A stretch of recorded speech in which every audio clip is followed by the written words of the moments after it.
morning, everyone. Welcome back to Coffee and Grace, where everyone loves coffee and everyone needs God's grace. Today I've just got my Get Into Nature mug, and I've just got plain old black coffee in here. It's just one of those days because, that's why this video is late and you didn't get it when you woke up this morning, because I cannot get my video to load. I was up all night staring at it, waiting for it to load up, and not happening. So I deleted it and tried it again, and it's still not having it. So I'm just gonna record again. That's all I can do. So here we are, and I've been up since 5 o'clock this morning, and I'm gonna do another video for you because we need to do day number 3 of our completing Project Me. And so we're just gonna hop right in and get it done. So today's is, in what or whom does your faith rest? And it says, spoiler alert, we will not see the end until we are at the end ourselves. We will not find full resolution until all matters have been resolved. That is for certain. And yet, that is what most people want more than anything else. They want to experience the full resolution that cannot be experienced until the end. Don't get me wrong, this is not a matter of having peace or not. One can have peace while waiting. We can have that along the way.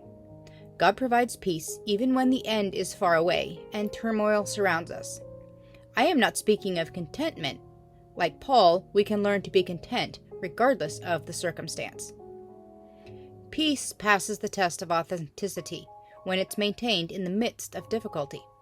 When turmoil swirls around and without resolution, a person can still be content. Contentment proves itself authentic when we are not getting our way. Yet, even those with a deep sense of peace and trust also pray for resolution to a crisis. They pray for a friend to find resolution to their heart's cry. Even the content pray for help to finish what they've started and for health when things may not look good.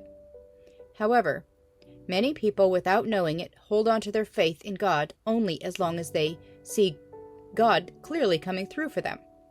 In other words, their faith in God is less about God himself and more about his ability to produce. In those cases, faith often becomes more about resolution than God. Some people have faith in God only as far as they can see the possibility of resolution.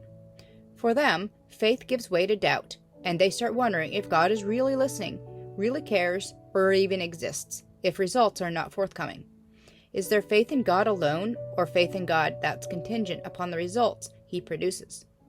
If the latter, then we must also wonder if the faith is in God at all, or in his proven performance. And today's verses, Hebrews 11:6. And it is impossible to please God without faith. Anyone who wants to come to him must believe that God exists and that he rewards those who sincerely seek him. And Philippians 4:11.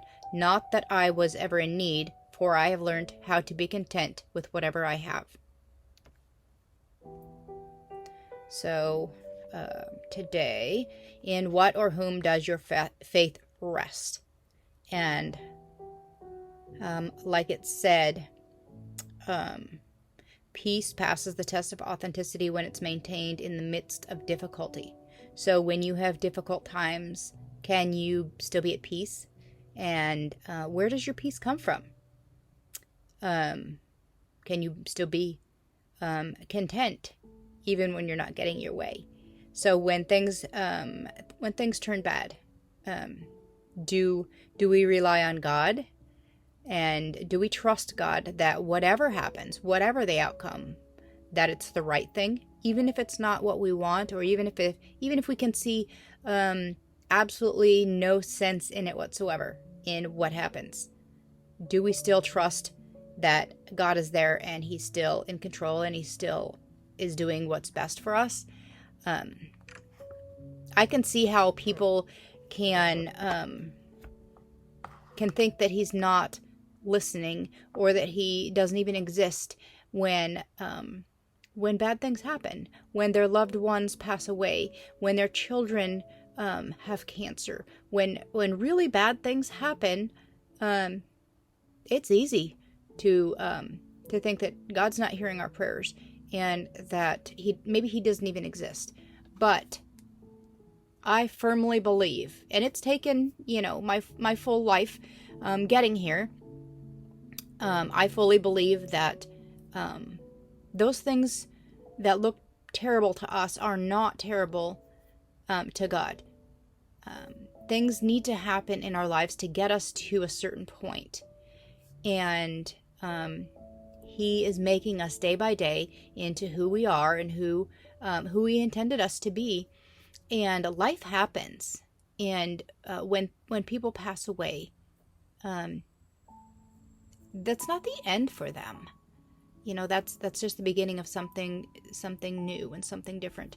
And when our children get sick, or if they have cancer and they go through struggles, they build a character in them that cannot be matched in any other circumstance.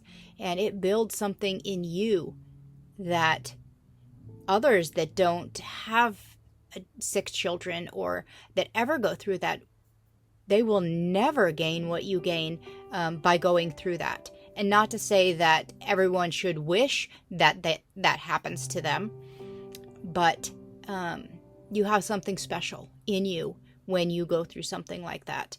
And people that their children pass away, or their parents pass away, or that they have some horrible, tragic thing happen to them, when they come out the other side, they have something in them that only they can possess by going through that experience. And so I trust that all things God uses for good. And I truly trust, my faith truly trusts rests in God. My faith completely rests in God. And without him, I don't know how people live this life without him and have any hope whatsoever. And so I think that's going to cover today. And I'm just doing a real quick one so I can get this up online and get this to you. And I hope that you all have a wonderful, wonderful day, wonderful weekend. And God bless. And I will see you back here again next Tuesday. Bye.